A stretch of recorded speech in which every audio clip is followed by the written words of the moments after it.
A lot of people don't know what industrial design is. They know what a graphic designer is, they know what a mechanical engineer is, but when you meld those two together, it's very, very similar to industrial design. We make things that are beautiful, that people want to interact with, but we also take them away from the art side of it and go towards mass production. DesignStein Studios is an industrial design studio that focuses on three things in product development: how to make something beautiful, easy to use, and mass producible at a cost-effective level.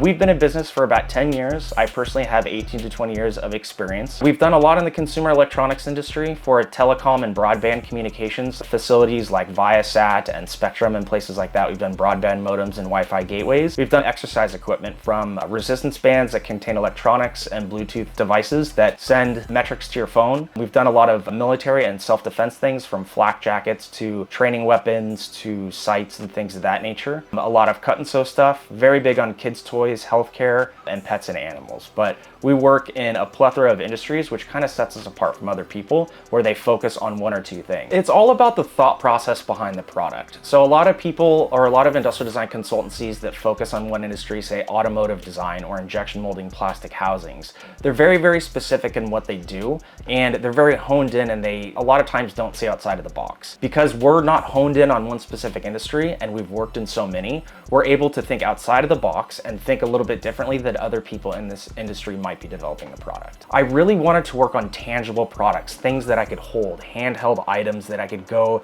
and physically see. I started my career when I was a junior in college, and I started doing freelance and soaking up as much design as I possibly could. I worked for medical companies, exercise companies, all sorts of companies. When I graduated, I started working for a large corporation, designing and manufacturing salad bars for the inside of Whole Foods. I ended up going to a consumer electronics company, working for HTC, which is a cell phone manufacturer. And we designed and developed all their cases, from silicone, hard goods, plugs, chargers. I was getting ready for a management meeting, and I noticed that in the previous 3 years, I quadrupled the amount of revenue for my department. And I kind of had the aha moment, maybe I don't just need to do this for one company in one industry. Maybe I can take my knowledge and my passion and I can expand it to any industry that needs help in that field. DesignStein keeps my brain working, and it keeps things interesting. It's not doing one thing, designing one thing the whole time. It's working in one industry, taking that knowledge base that I've gained there, potentially applying it to another industry that I'm working in. And that's what really keeps things exciting for me. It's always new, always changing, always evolving, and we're always learning. When something is designed, it has to be cost effective to produce at a massive scale. So it's almost taking something artistic and making it for the masses. Through our experience, we found that there's three pillars that really lead to a successful project: communication,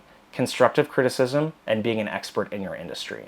Communication is key. Come to us with your thoughts, your ideas, your feedback. We want to know what you like and you dislike. You're not glass, we can't see through you. You got to tell us what you're thinking. Constructive criticism, excellent. We thrive on it. If you don't like something, tell us. It helps the project grow and turn into a better product. And three, you're an expert in your industry. You come to us with your industry knowledge so that it shortens our lead time of research and turns it into a better product more quickly. So if you like or dislike something, you need to tell us. Communication is key, because if you tell us your thoughts and feelings, the product is going to turn out way better in the end of it. We have one client called Think Right Technologies, where we develop headphones for the learning industry. We come to the table with concepts for them to make it look really cool and manufacturable, but he's a sound engineer. So he will look at certain aspects of this design and say, we need more volume in here to give this more bass, and we need to reduce this wall thickness so it doesn't reverberate or shake as much. He's an expert in the industry. He's able to bring that to the table to shorten our lead time for development and to make a better product at the end of the day. If you have a product that you know could be great but isn't quite there, come to us. We would love to take a look at it. Maybe it isn't quite beautiful enough, or it's not hitting the target market for aesthetics. Maybe it's too expensive to manufacture. Maybe it's really hard to use. If you don't have all three of those things, your product can't be great. So let's focus on them and make a great product together. Thank you very much for watching and learning a little bit about how we do things. Please contact us and let us know how we can help.